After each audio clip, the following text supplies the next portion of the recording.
Quand les pèlerins de Saint-Jacques-de-Compostelle traversent le village d'Aubrac, ils ne se doutent pas qu'au Moyen-Âge, l'endroit avait sinistre réputation.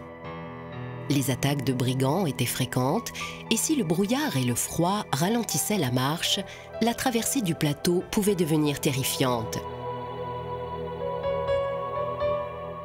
Aujourd'hui, seule la neige complique les déplacements. Les Burons désertés se fondent parfaitement dans cet univers de solitude où la nature profite de l'hiver pour séduire encore un peu plus en se couvrant d'une belle couche blanche qui efface les repères et adoucit le relief.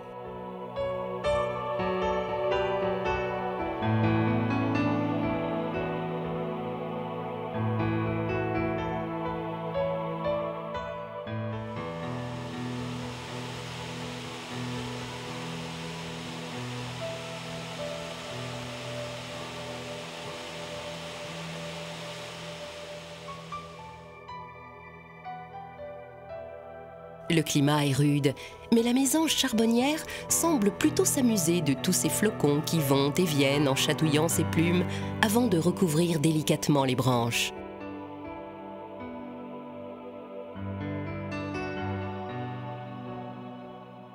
Au sol, le lièvre sautille dans la poudreuse, laissant l'empreinte de ses grosses pattes postérieures précéder celle des pattes antérieures.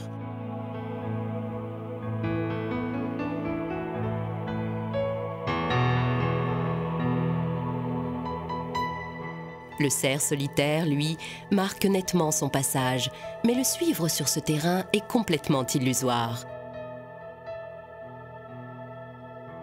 Quant à l'écureuil, la disposition de ses traces permet de l'identifier aisément.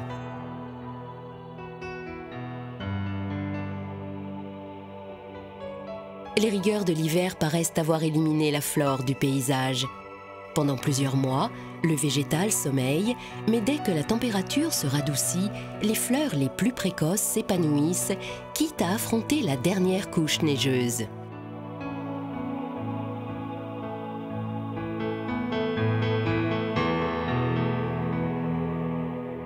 La recherche de nourriture est quand même plus facile quand la neige fond.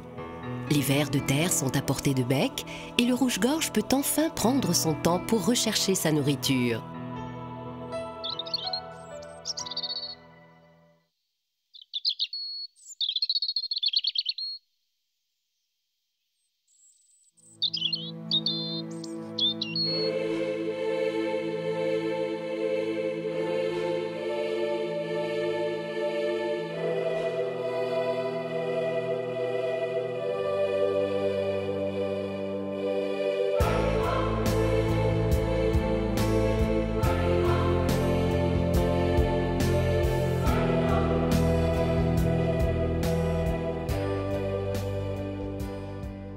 La végétation dénudée est encore monotone. Seuls les chatons de saule, qui poussent avant les feuilles, colorent un peu le décor et proposent un des premiers nectars aux abeilles. En l'absence de feuilles pour les héberger, les insectes et leurs larves se cachent sous l'écorce, obligeant le pic-et-pêche à s'adapter.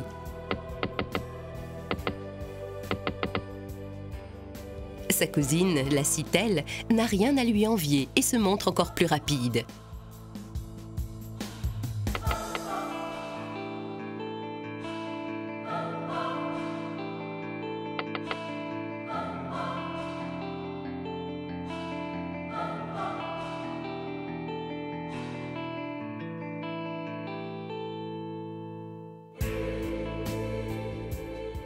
Le printemps avance et la floraison des arbres transforme maintenant radicalement le paysage.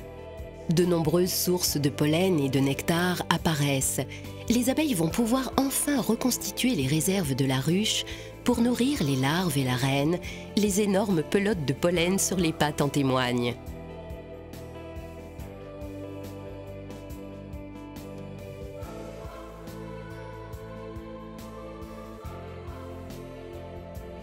Dans la vallée, les botanistes amateurs n'ont plus qu'à se baisser et le propriétaire de cette ferme, apparemment fidèle à son premier tracteur, indiquera même les meilleurs endroits.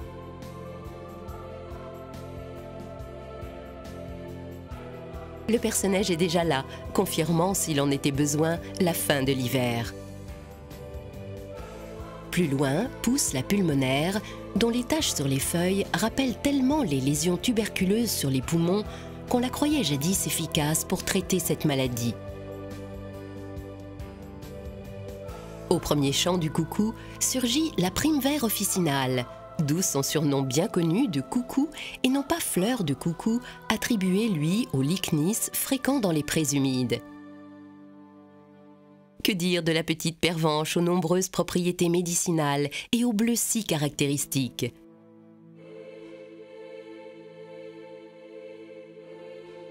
L'érythrone, appelée aussi dent de chien, est une fleur rare sauf en Aubrac. Elle fait partie de la famille des lys et ses feuilles ont un agréable goût de noisette. La forme en cloche de la fritillère est très efficace pour protéger les étamines de la pluie. Son surnom de pintadine vient tout simplement de sa coloration en plumes de pintade. L'anémone pulsatile, évitée par les gros animaux parce qu'elle est toxique, est très utilisée en homéopathie. Et voilà la belle encolie dont l'élégance n'a d'égal que l'originalité.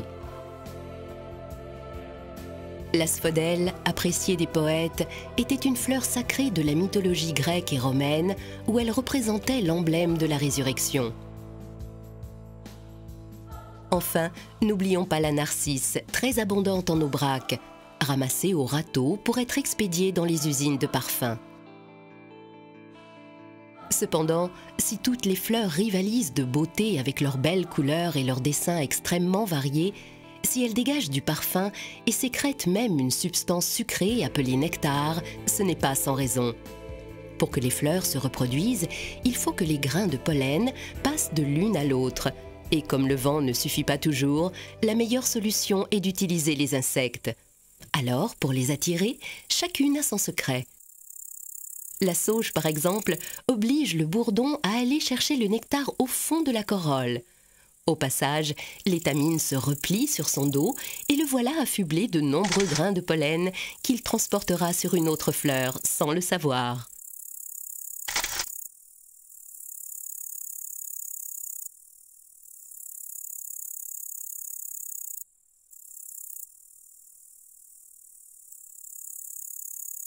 L'abeille solitaire repart ainsi avec du pollen sur le front qu'elle déposera sur les fleurs suivantes.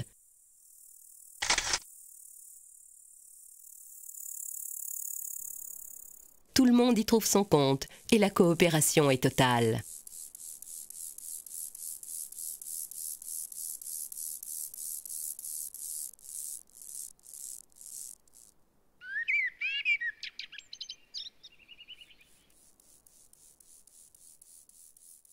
Certaines fleurs, par leur morphologie, n'acceptent même qu'une seule espèce d'insecte.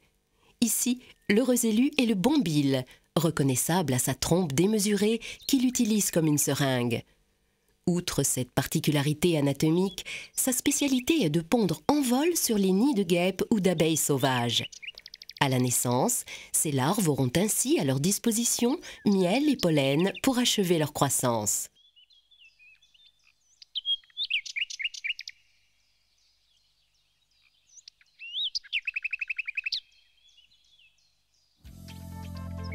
Mais d'autres fleurs vont encore plus loin pour sélectionner un insecte spécifique. Ce sont les orchidées qui, chez nous, sont si petites qu'elles passent inaperçues au milieu des graminées. Pour se faire féconder, elles poussent le raffinement jusqu'à imiter l'aspect et l'odeur de la femelle de certains insectes. Ici, l'insecte imité est l'abeille. Ailleurs, ce peut être une mouche ou une araignée.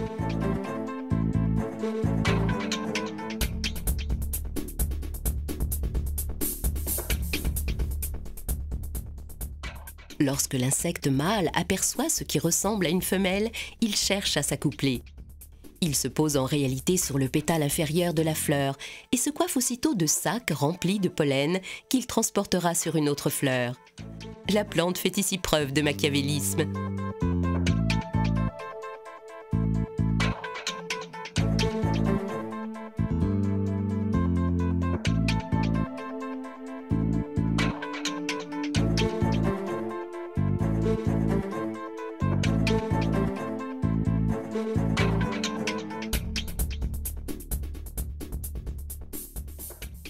Les variétés d'orchidées sont nombreuses et si l'on prend la peine de s'approcher, on n'est pas au bout de ses surprises.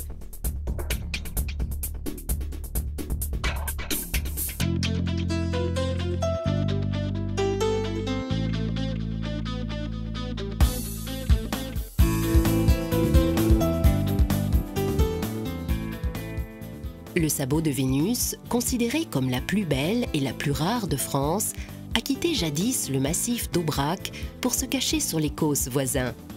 Pour quelques kilomètres à vol d'oiseau, son observation en vaut la peine.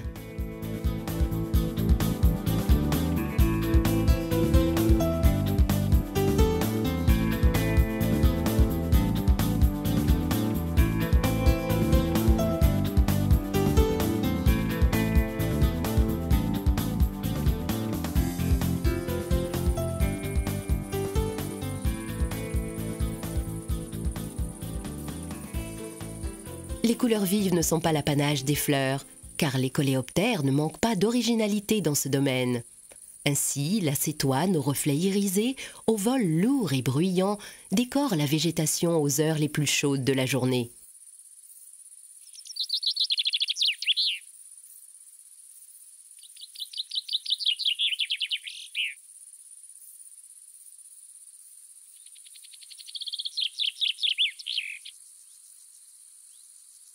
Le carabe, incapable de voler car ses élytres sont soudés, colore le sol à la recherche de limaces ou de vers de terre.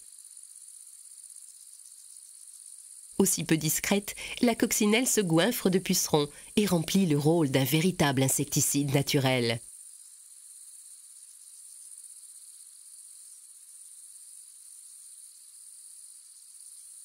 On peut se demander quelle est la finalité de ces teintes vives, à part le rouge, qui avertit les prédateurs que l'insecte est toxique.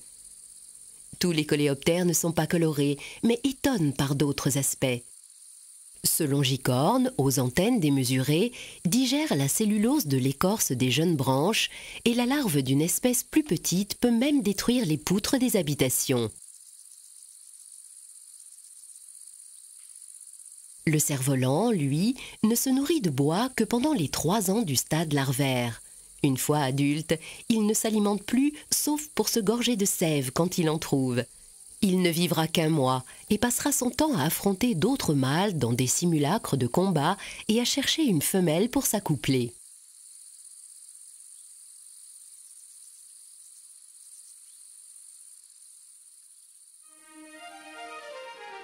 Pendant ce temps, les fleurs s'ouvrent les unes après les autres et il suffit d'accélérer le temps pour en apprécier la majesté.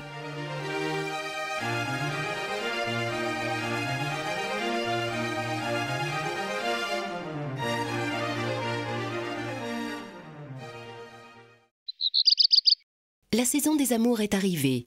Les mâles étalent leurs plus belles robes et les femelles émettent des hormones pour les attirer. L'effervescence est à son comble. Les courses-poursuites animent la végétation et les premiers accouplements ne tardent pas à avoir lieu.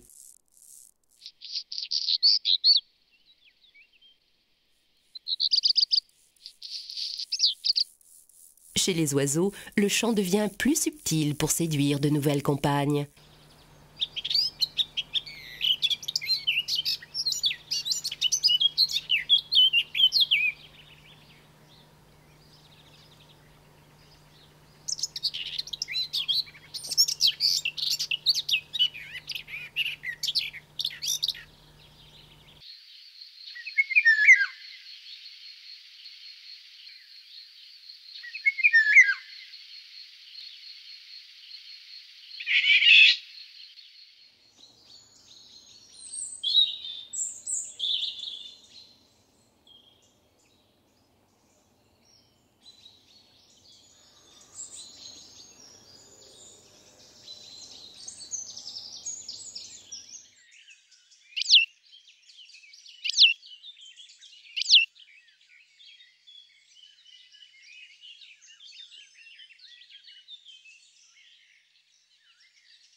Les nids sont maintenant garnis et l'écureuil, très friand de ses petits œufs colorés, guette la moindre absence prolongée du propriétaire pour se régaler.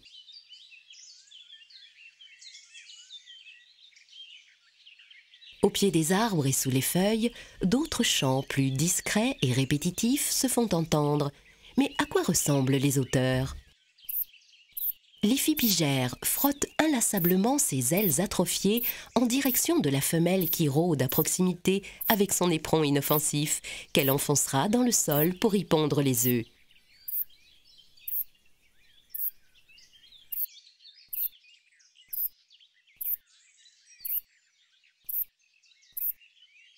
Mais de nouveaux instruments résonnent à leur tour dans les broussailles.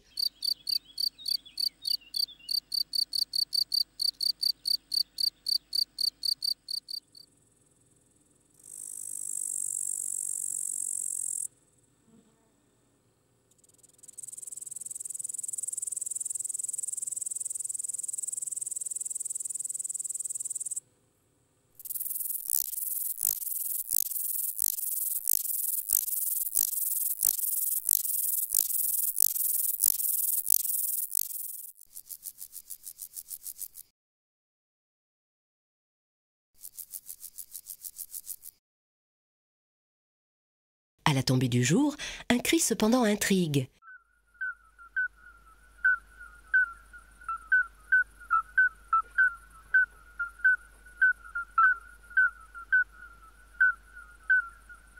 Et ce n'est qu'au petit matin, en soulevant les pierres, qu'on découvre le responsable. C'est le crapaud accoucheur, appelé ainsi parce que le mâle, après avoir attiré la femelle par ses cris nocturnes, enroule les œufs en chapelet autour de ses pattes arrière en les fécondant à mesure. Il restera immobile sous sa pierre pendant 3 semaines, sans se nourrir, avant de libérer les œufs dans une eau calme pour permettre l'éclosion d'une multitude de têtards. La grenouille verte, elle, passe son temps dans l'eau, et la discrétion n'est pas dans ses habitudes.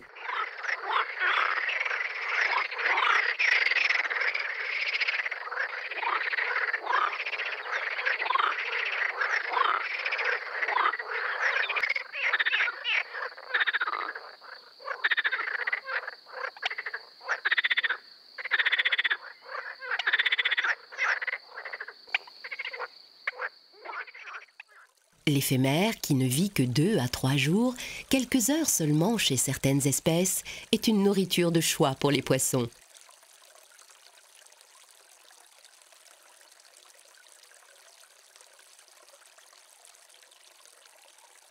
La chevenne, très vorace, en consomme de grandes quantités. Marcher sur l'eau, c'est le rêve. Le géris le fait toute la journée, même avec un passager sur le dos.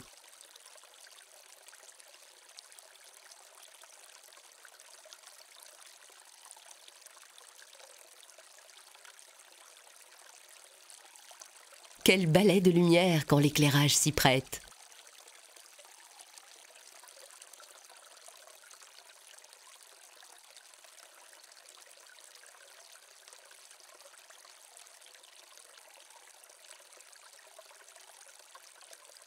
Mais attention à la féroce larve du ditique qui s'attaque à tout ce qui bouge, utilisant ses crochets venimeux pour injecter une toxine qui digère la chair avant de l'aspirer. Seulement voilà, la truite ne se laisse pas impressionner par un si petit prédateur et n'en fera qu'une bouchée, de la même manière que le héron ne fera qu'une bouchée de la truite.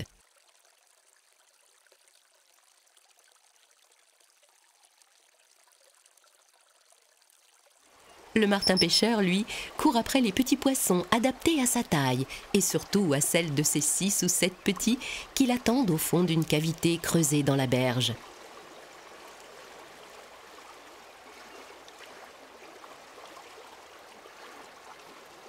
Il pousse même la délicatesse jusqu'à présenter le poisson tête en avant pour ne pas blesser sa progéniture affamée.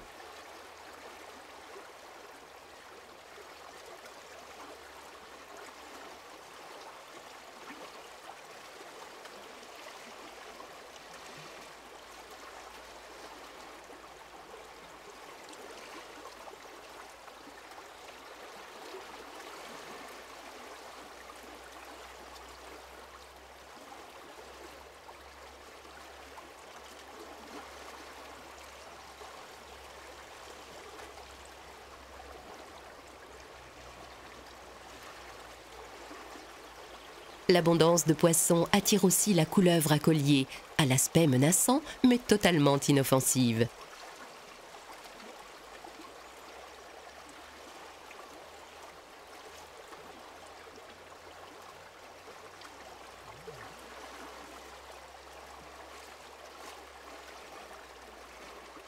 Même activité pour la couleuvre vipérine, plus petite, à la pupille bien ronde et au museau non retroussé, ce qui la distingue de la vipère.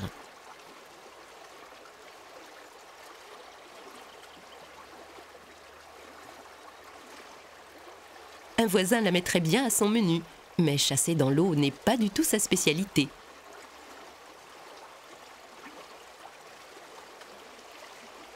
Alors on boit une gorgée et on retourne sur la terre ferme.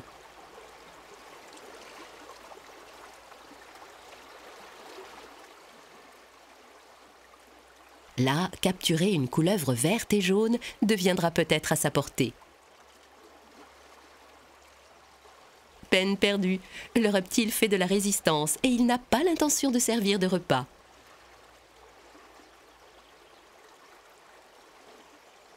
Finalement, en cette fin de journée, chacun décide d'éviter l'affrontement.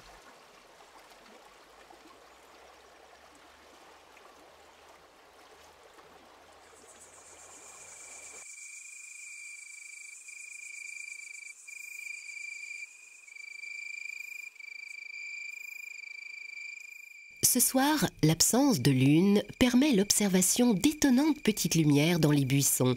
De petites lumières vertes qui ondulent et se déplacent lentement. C'est le ver luisant. Le ver luisant est la femelle d'un coléoptère. Elle n'a pas d'ailes et ressemble à une larve. Elle émet une lumière par son abdomen pour attirer les mâles qui, eux, volent et peuvent la repérer de très loin.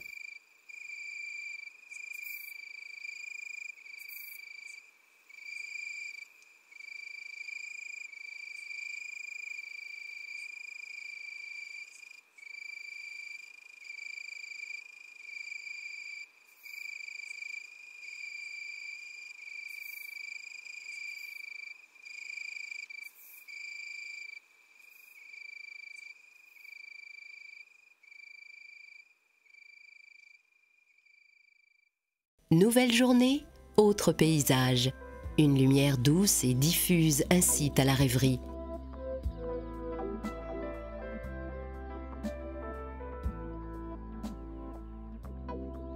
La guêpe poliste prend son temps. Elle a terminé le nid et peut faire un brin de toilette avant de pondre les œufs au fond des alvéoles.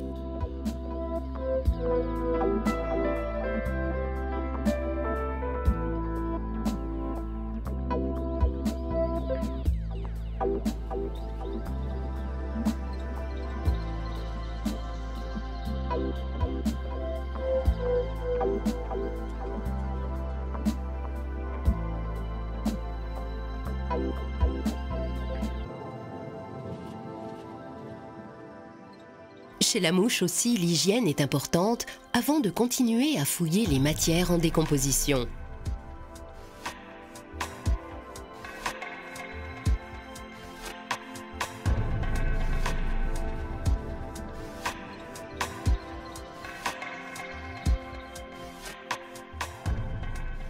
Les fourmis, à l'inverse, ne savent pas prendre leur temps. Elles sont programmées pour assurer la survie de la colonie et c'est tout.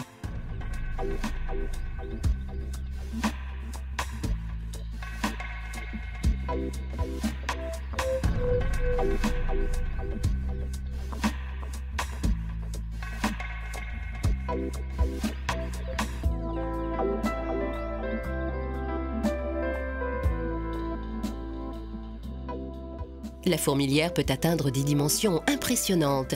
Les milliers de larves qu'elle héberge doivent être nourries en permanence et malheur aux scarabées qui passent à proximité.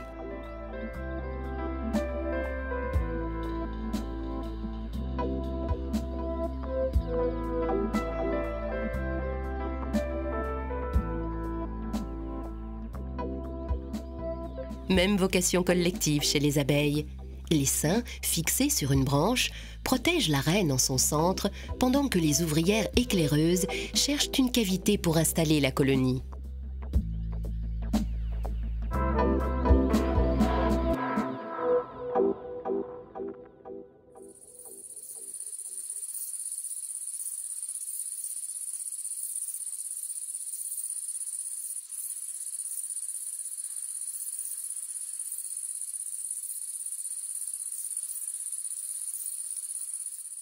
La fin du mois de mai arrive.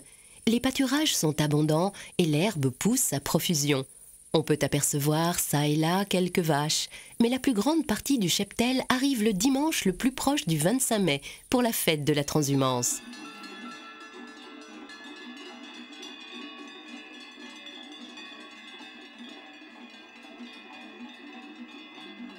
Ce jour-là, la quiétude du plateau est perturbée par les sonnailles des troupeaux, richement décorés de fleurs et de drapeaux.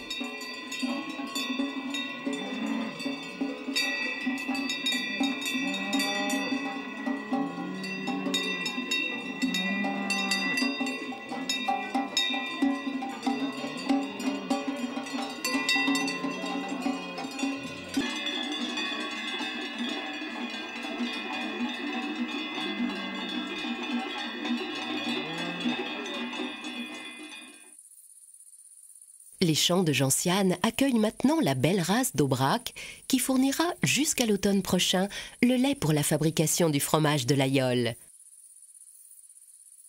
Épargnée par les vaches à cause de son amertume, la grande Gentiane met 10 ans avant de fleurir la première fois. Elle peut vivre un demi-siècle et refleurit tous les 4 à 8 ans.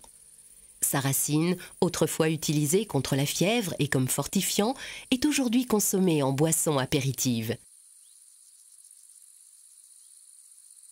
Autre fleur médicinale, bien connue pour sa teinture, l'arnica.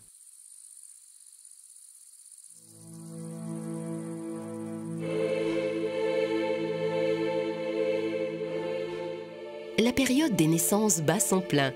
Et bien à l'abri du sous-bois, les renardeaux insouciants déambulent autour du terrier pendant que la mère chasse les rongeurs.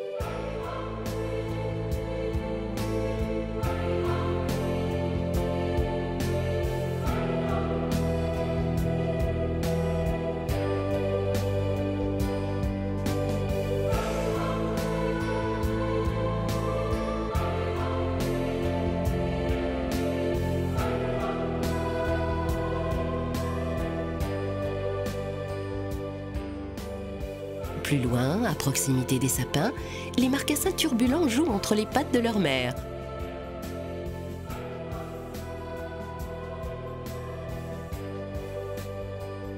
Mais il ne faut pas exagérer.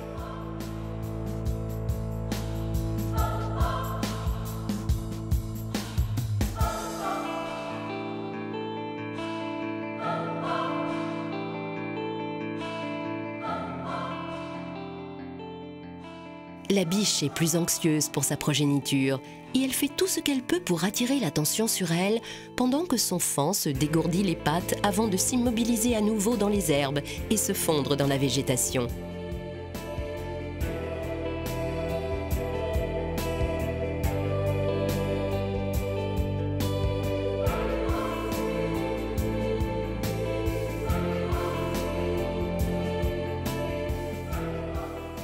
À l'autre bout de la forêt, un cerf solitaire voit sa ramure grandir tous les jours grâce au velours qui la recouvre, très riche en vaisseaux sanguins.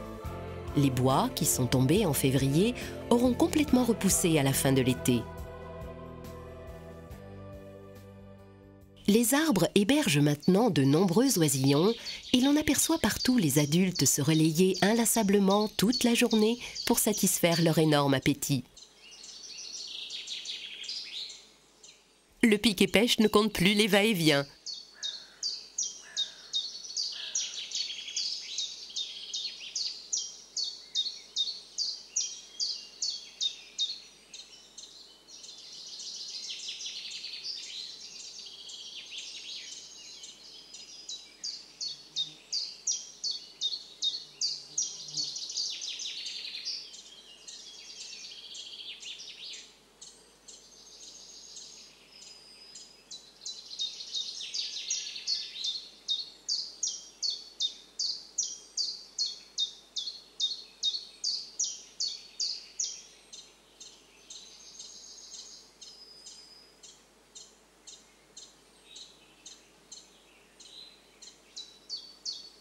Il faut même faire le ménage. La mésange bleue est tout aussi active depuis qu'elle a emménagé dans un trou de pic abandonné.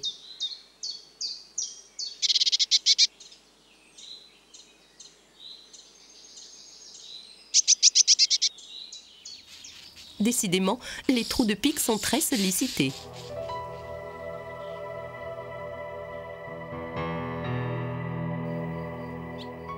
De retour d'Afrique saharienne, après un parcours de plusieurs milliers de kilomètres, l'hirondelle de cheminée retrouve l'abri des charpentes de l'année précédente. Les insectes sont chassés en vol dans un balai incessant et personne ne sera oublié.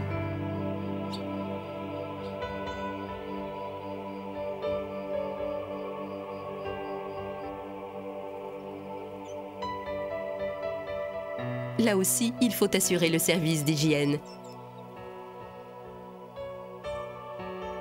Mais arrive le jour où le nid devient trop petit, les adultes sont épuisés, l'envol des oisillons est proche.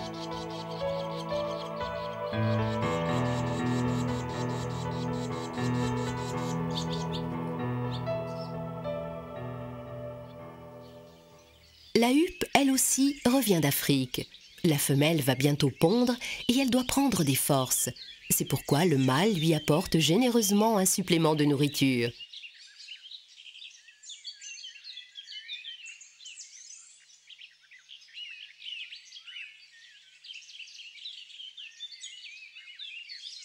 De satisfaction, elle déploie sa huppe qui a donné le nom à l'oiseau.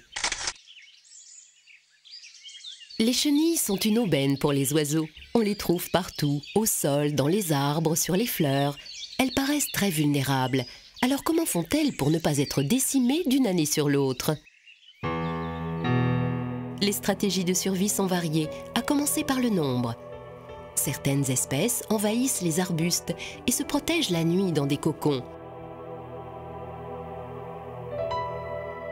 En cas de danger, elles se laissent tomber, suspendues au fil de soie qu'elles sécrètent par la bouche avant de remonter au prix d'efforts non négligeables.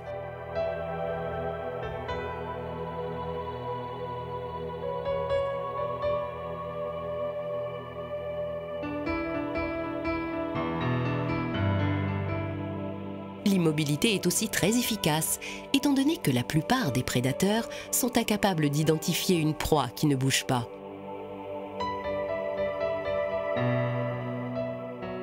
Au passage, on peut observer la présence de 5 paires de fausses pattes, appelées ainsi parce qu'elles ne se retrouveront pas sur le corps du futur papillon. Les 3 paires de vraies pattes sont situées à l'avant sur le thorax. On distingue 9 trous de chaque côté qui assurent la pénétration de l'air vers un réseau respiratoire constitué de minuscules bronches. Autre chenille, autre comportement. La chenille géomètre préfère la fuite à grandes enjambées à la moindre alerte.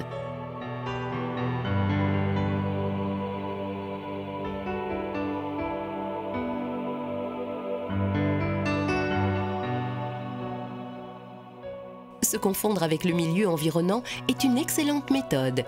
Celle-ci va rejoindre la ronce où elle passera inaperçue.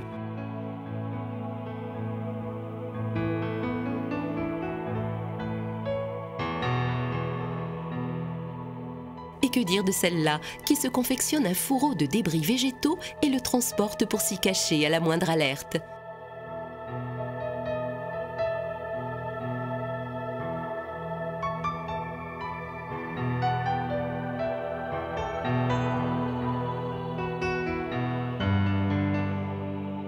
Les poils urticants sont une bonne défense.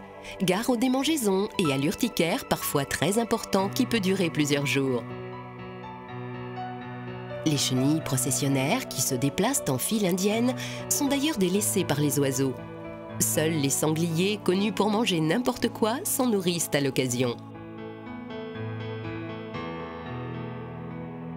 Les couleurs vives, notamment le rouge et le noir, assurent une bonne protection puisqu'elles indiquent que la chenille est toxique. Les oiseaux le savent par instinct et passent leur chemin.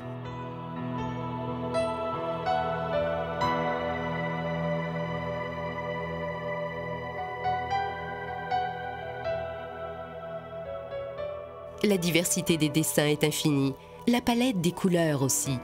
Ces images surprennent parce que peu de gens ont l'occasion de croiser ces chenilles dans la nature. Mais il suffit de prendre le temps de scruter les feuilles pour en découvrir partout.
L'aspect de la chenille ne présage en rien de l'esthétique du papillon qu'elle va engendrer. Ce corps noirâtre, couvert de protubérances ramifiées, va se transformer en un magnifique papillon au ton orangé.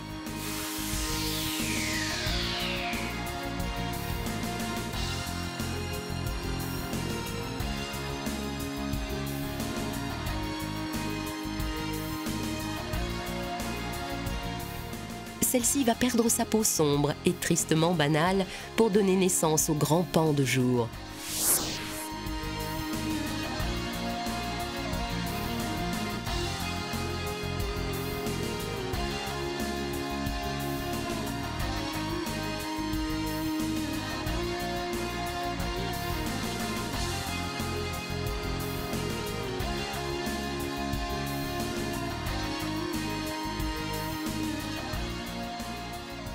Cette chenille verte, qui dévore avec gloutonnerie sa plante de prédilection en se déplaçant lourdement et paresseusement, va tout simplement donner le morosphinx, papillon colibri qui ne se pose jamais de la journée et joue de son immense trompe pour prélever le nectar.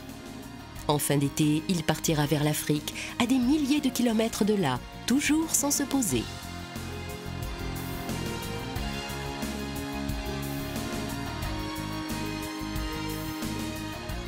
Et voilà la chenille du macaon, une des plus belles, mais méfiance car elle sait se défendre. Lorsqu'elle est inquiétée, elle fait saillir 2 protubérances qui émettent une odeur dissuasive pour les prédateurs. Le papillon qui en résulte est l'un des plus beaux de la région. Il fait partie de la même famille que le flambé, dénommé ainsi à cause de ses taches caractéristiques.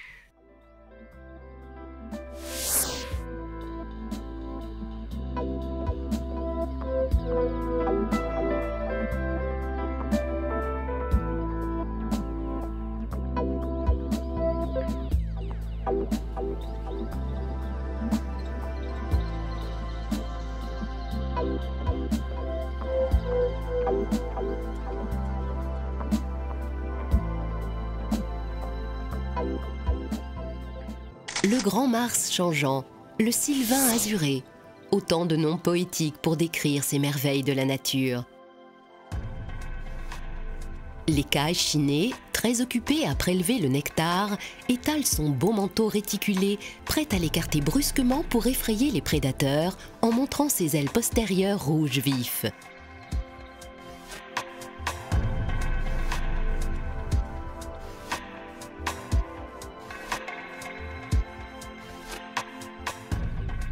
Le vulcain, lui, décore ses plantes préférées et promène frénétiquement son immense trompe à la recherche de tout ce qui est sucré.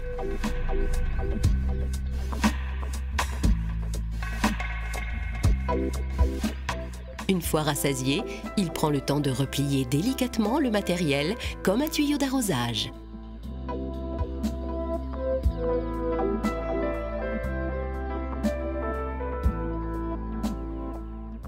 Le Robert le diable ne sait pas déchirer les ailes. Leur aspect découpé est naturel. Que cherche-t-il à imiter? Mystère.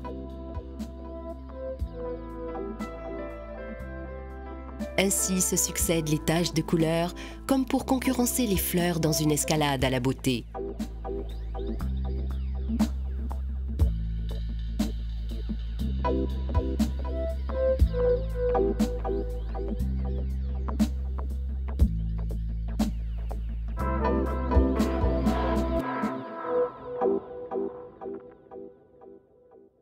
Et si on faisait un petit test? Voici 2 brindilles cassées. Laquelle est un papillon? Même en sachant que c'est celle de droite et en observant le papillon sur un tronc d'arbre, on ne voit toujours qu'un fragment de branche avec ses cassures aux extrémités. En s'approchant, c'est pareil, et le biseau de la branche paraît extrêmement réaliste.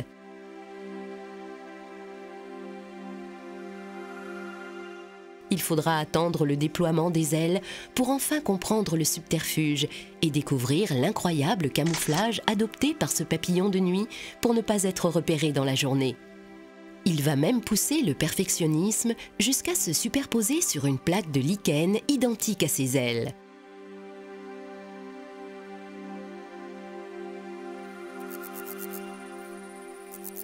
restons sous les feuilles.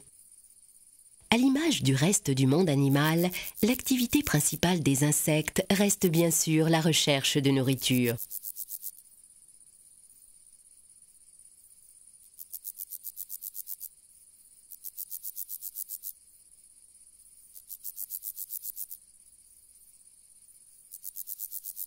Quand on voit l'efficacité avec laquelle cette sauterelle coupe et avale la végétation, on imagine facilement les dégâts quand un nuage de millions d'individus s'abat sur une culture.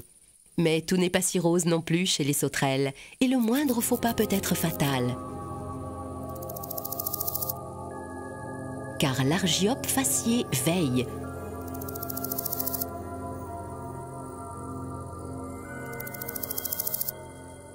Après une attaque foudroyante, la victime est enveloppée de fils de soie fabriqués par l'abdomen.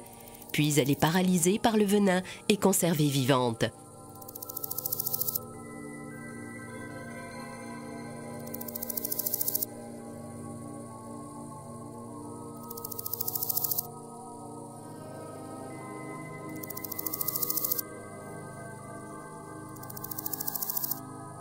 L'araignée repart ensuite se positionner à l'affût à la recherche de nouvelles proies. Et quand la faim la tenaille, elle revient sur sa proie paralysée. Elle n'aura plus qu'à aspirer l'intérieur.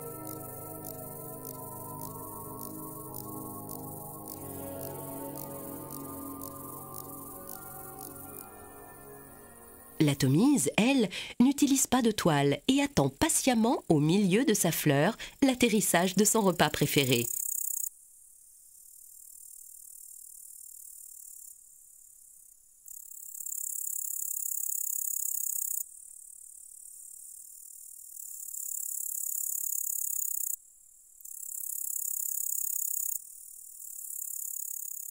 Le danger est partout. Un élément de la végétation peut s'animer brutalement et s'avérer fatal. C'est la menthe religieuse.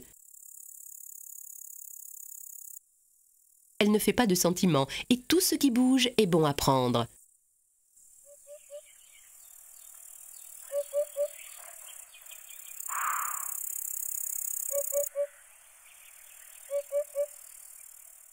Petite mais sophistiquée, la machine à broyer est en marche.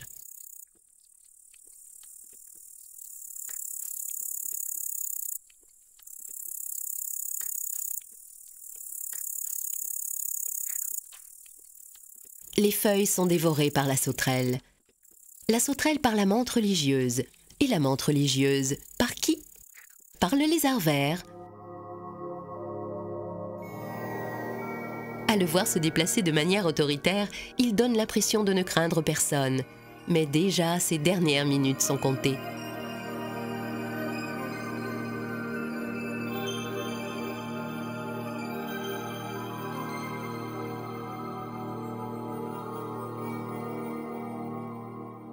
Au ras du sol, comme ailleurs, la vie est impitoyable.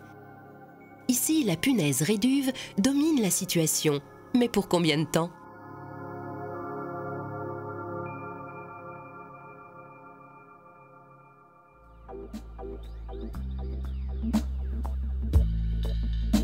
L'Aubrac offre une faune et une flore remarquables par leur diversité, notamment dans les zones humides. La trolle, appelée aussi boule d'or parce qu'elle reste fermée, côtoie souvent la grassette, plante carnivore qui digère sur place les petits insectes venus se coller sur ses feuilles.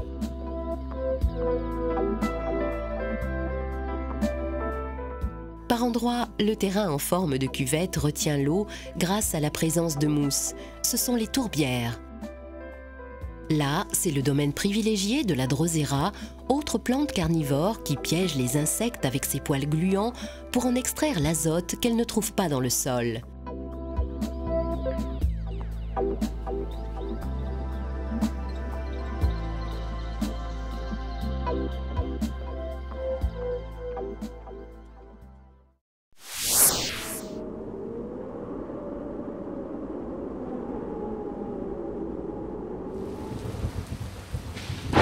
La pluie inonde les galeries de la taupe, mais cette dernière a vite fait de colmater les issues.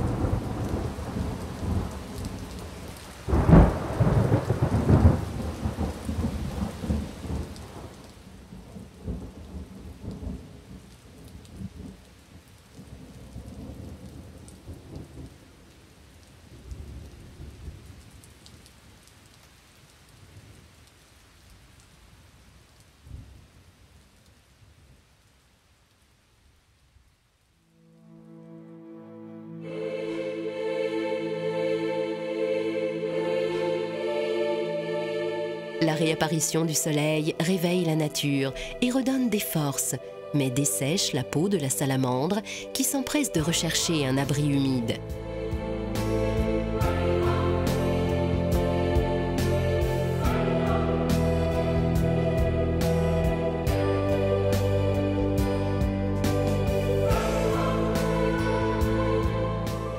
L'orage a gonflé les ruisseaux, appelés boraldes dans la région.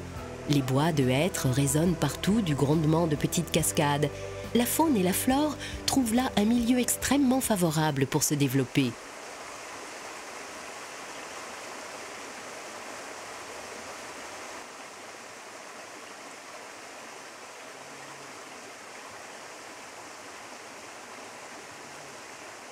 En bordure de cours d'eau, on peut rencontrer l'aconite napelle, considérée comme la plante la plus toxique d'Europe.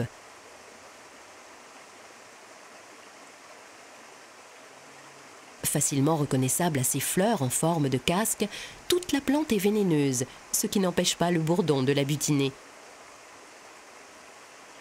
Elle contient une substance voisine du curare qui était utilisée autrefois pour enduire les flèches, même ici dans la montagne.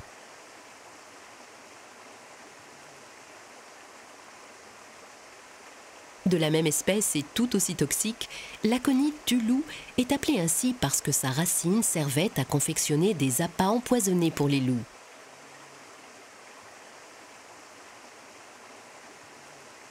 Dans les mêmes endroits pousse une autre plante très vénéneuse, le vérâtre blanc. Ses feuilles ressemblent à celles de la grande gentiane, d'où certaines confusions parfois dramatiques.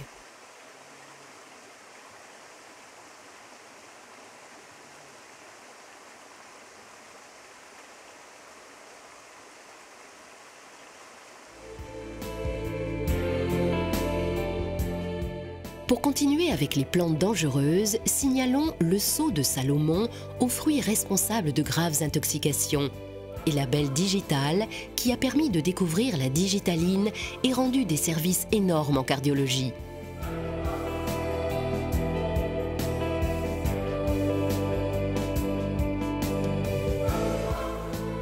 Elle préfère les lisières de forêt et le bord des chemins. Quant à la couleur pourpre de ses fleurs, elle est parfois étonnamment remplacée par le blanc.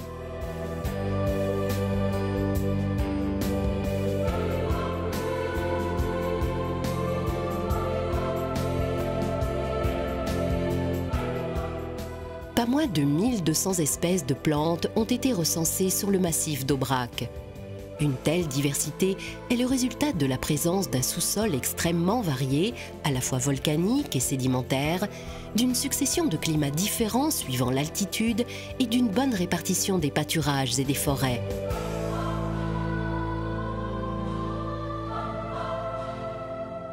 Mais si les fleurs se prêtent à l'observation, les animaux, au contraire, se cachent. Déceler la présence d'un animal passe d'abord par la recherche de quelques indices. Cette empreinte avec des griffes, c'est le blaireau. Ces crottes avec une extrémité effilée posée sur une pierre, c'est le renard.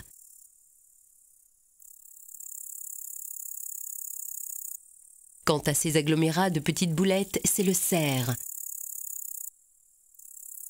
Le bousier en est friand et avant d'y pondre ses œufs, il déplace l'énorme boule vers un endroit où il pourra l'enterrer. Mais à quel prix ?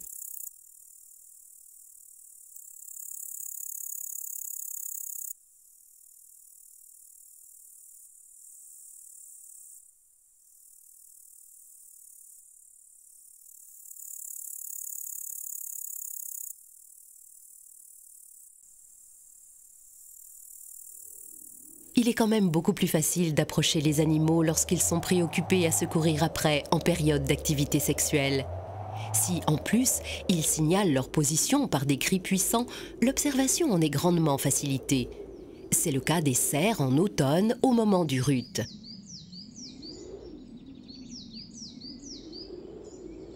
Au début dans la journée, tout paraît calme. Seuls les cris des geais, dérangés par la présence d'un sanglier ou d'un renard, incitent à dresser l'oreille.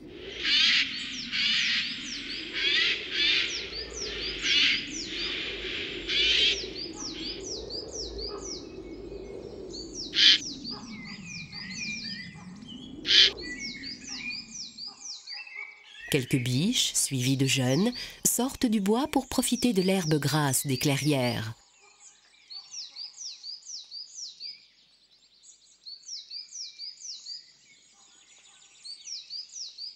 La promiscuité avec les vaches se passe même très bien, et chacun y trouve son compte.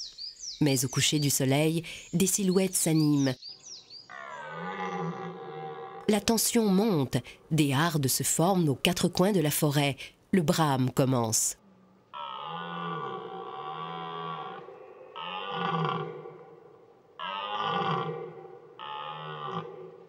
Les vieux cerfs brament les premiers et s'octroient les plus belles biches, séduites par la puissance de leurs cris qui résonnent à des kilomètres à la ronde. Par la même occasion, ce cri signale aux autres mâles que la place est occupée et gare à celui qui viendrait empiéter sur le territoire.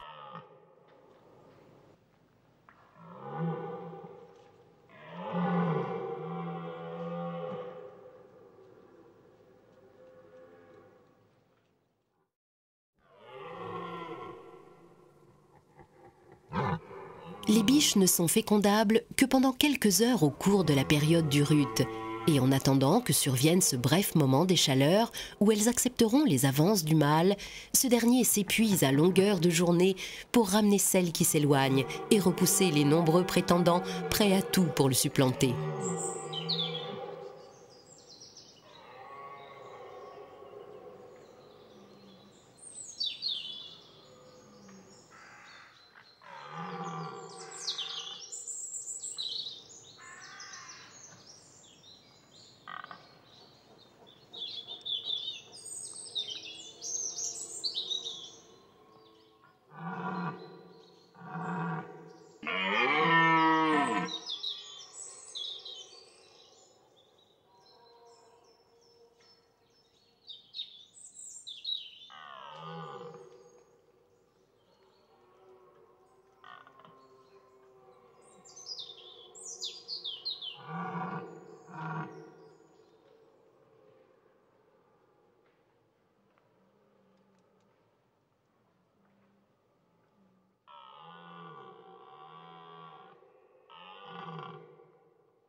Les premières lueurs de l'aube sont un moment privilégié pour observer les cerfs au milieu des clairières, à condition de ne pas se faire repérer par une biche qui rote aussitôt pour manifester son agacement.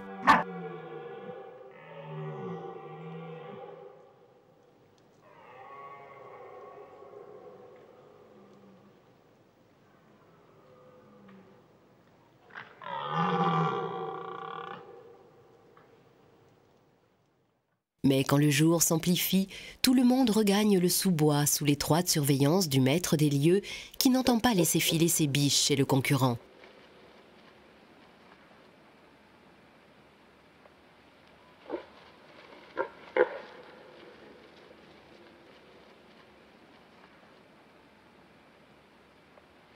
Il renifle, écoute, scrute les feuillages, puis repart au grand galop regrouper son cheptel.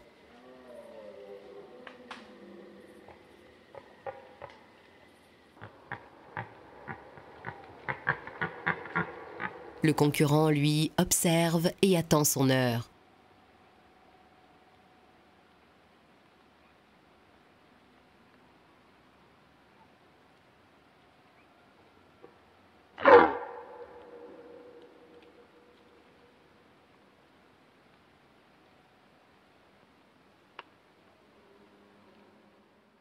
Un peu plus loin, un cerf plus jeune fait lui aussi le tour de son territoire pendant que ses biches se reposent.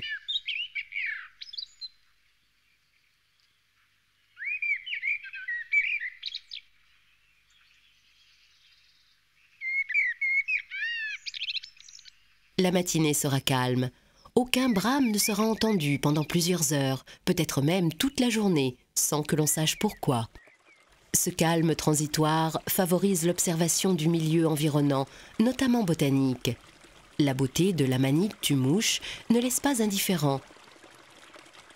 N'oublions pas enfin le thé d'Aubrac au délicat parfum de menthe, dont les infusions sont très appréciées pour ses vertus digestives.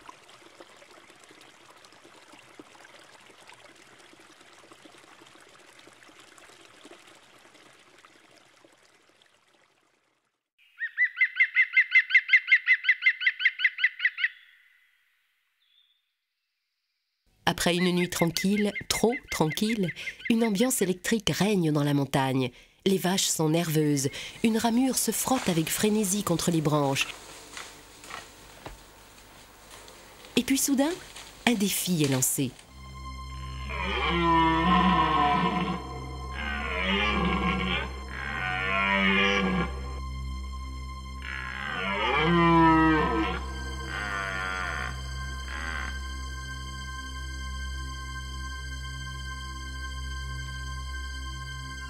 Aussitôt, un autre mâle accourt, haletant, prêt à l'affrontement.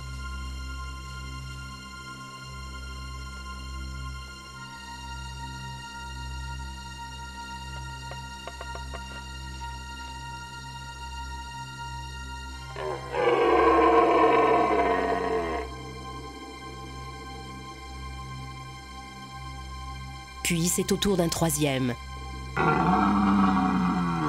La forêt s'embrase une nouvelle fois.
À nouveau, la tension retombe et chacun repart s'occuper des biches.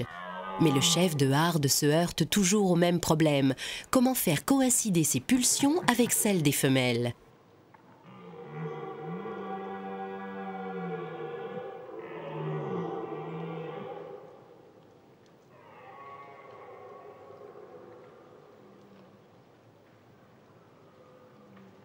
Et la journée ne sera pas de trop pour arriver à ses fins.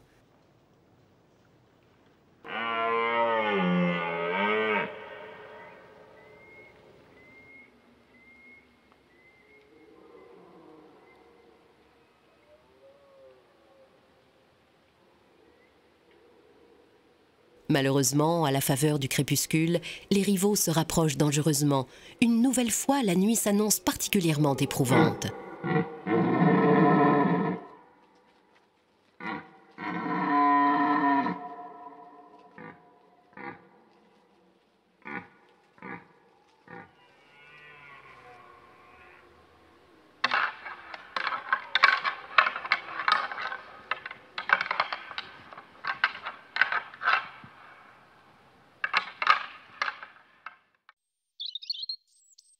Ce matin, après une nuit de combats acharnés et de brames incessants, un silence pesant règne dans les sous-bois.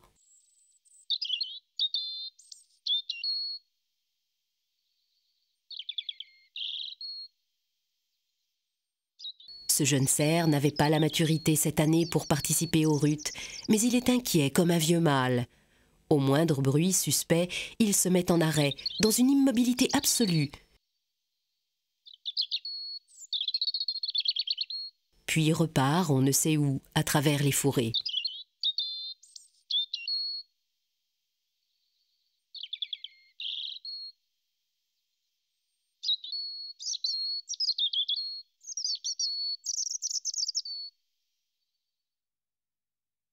Quelques individus n'ont pas réussi à s'imposer sur un territoire beaucoup trop convoité.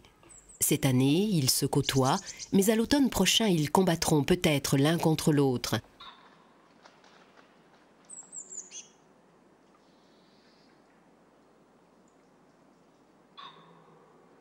Cette fois-ci, le brame est terminé. Un daguet se promène.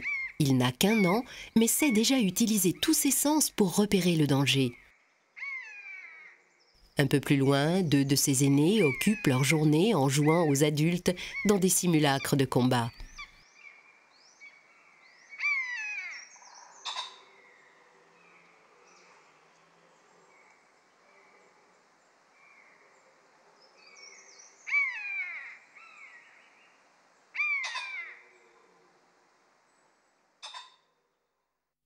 Pendant ce temps, un mâle épuisé et très amaigri s'affale lourdement sur le sol. Il a perdu 1/4 de son poids en 3 semaines. Il va enfin pouvoir s'alimenter normalement. Dans quelques jours, il va quitter sa harde et vivre en solitaire, tellement caché qu'il sera pratiquement impossible de le croiser jusqu'à l'automne prochain.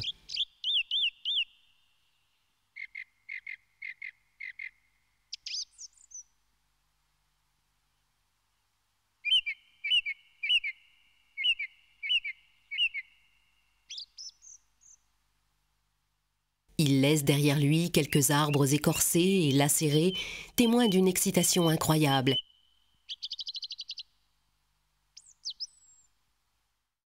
Et quelques mares de boue, appelées souilles, maintenant fréquentées par les plus jeunes, où ils se roulaient pour se débarrasser des parasites et se rafraîchir.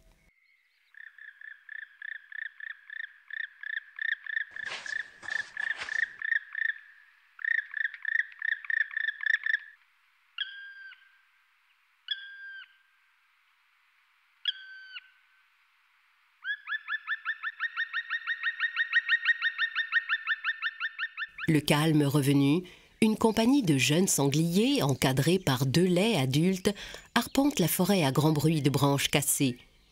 Une présence humaine un peu trop rapprochée a dû les déranger.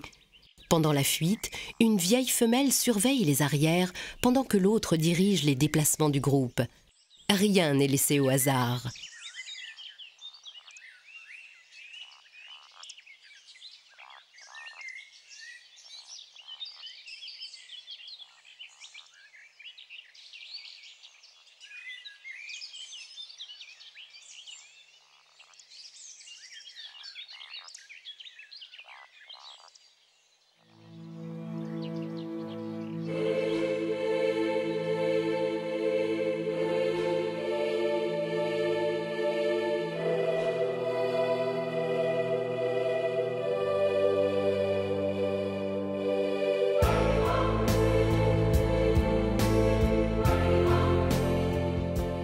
Maintenant, la couleur jaune domine. Les arbres commencent à se dégarnir et n'offrent plus la même protection à la faune sauvage.